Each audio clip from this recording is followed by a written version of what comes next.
This is my performance criticism on the story of the woman with the issue of blood from the Gospel of Luke.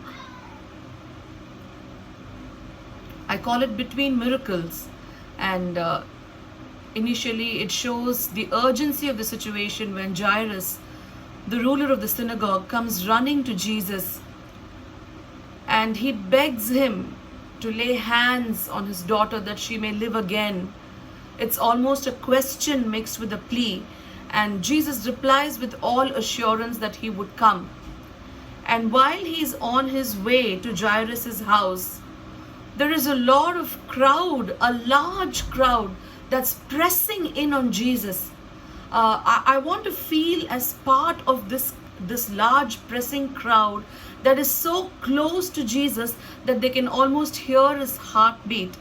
I perceive people of different statures, different walks of life, following Jesus on his way to Jairus' house to witness another miracle. And it is here that we are introduced to this desperate woman who has an issue of blood or hemorrhagia or discharge for the past 12 years.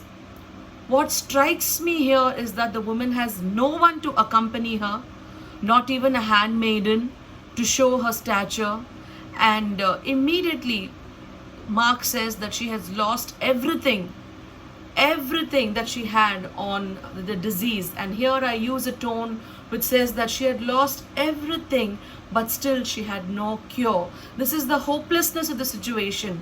And then I use a gesture like this which says she heard that Jesus was coming.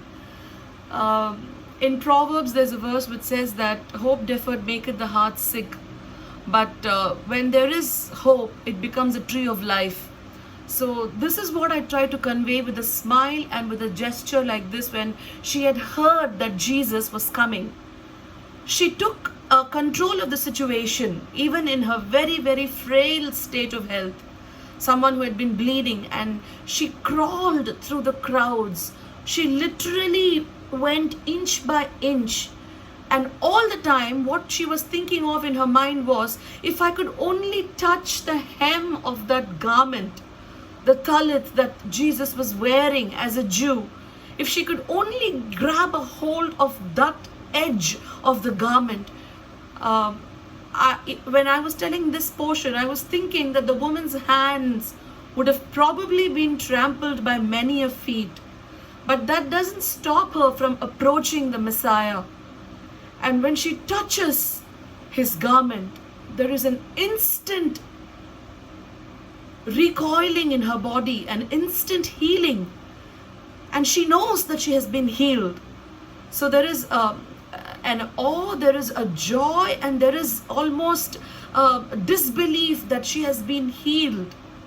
And in all of this commotion, Jesus stops and he looks at everyone and says, "Who touched me?"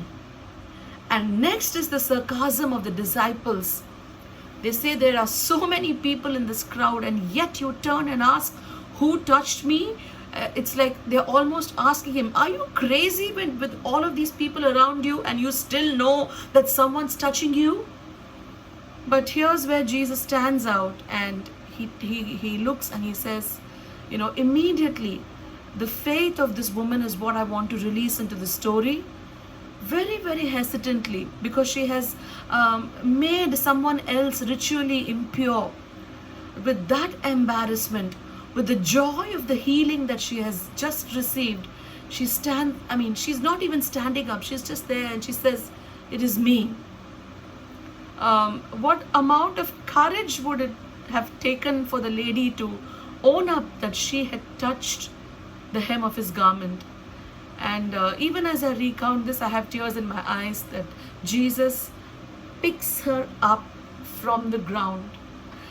Most often we have this image of them talking face to face, but for us to understand that the Jewish garment was long enough, and the woman had to crawl over to just grab a hold of the hem or the tassel.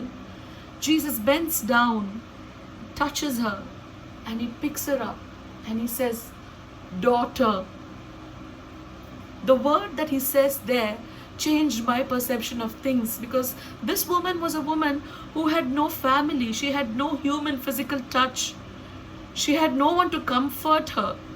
She was ritually unclean, she couldn't socialize, she was alienated.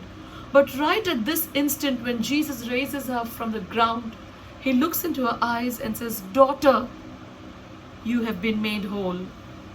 That in itself is a declaration of God's true love over us. This is what I tried to portray in this short story. But in the meanwhile, there are troublemakers who are coming from Jairus' house, and they want to convey the bad news first. There are people always who would like to give the bad news first.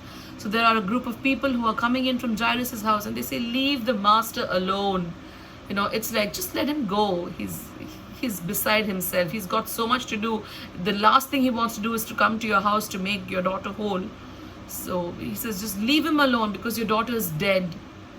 And Jesus can't stop overhearing this. So I use a gesture where he sidesteps and he overhears this conversation. And he knew that it was pointless answering these people who had come from Jairus' house. He looks directly at Jairus and he gives him something to hold on to, an assurance, a hope. He says, "Fear not, only believe." So I end with this gesture which says that only believe. Your belief is what's going to raise your daughter. So that was my take on the woman with the issue of blood.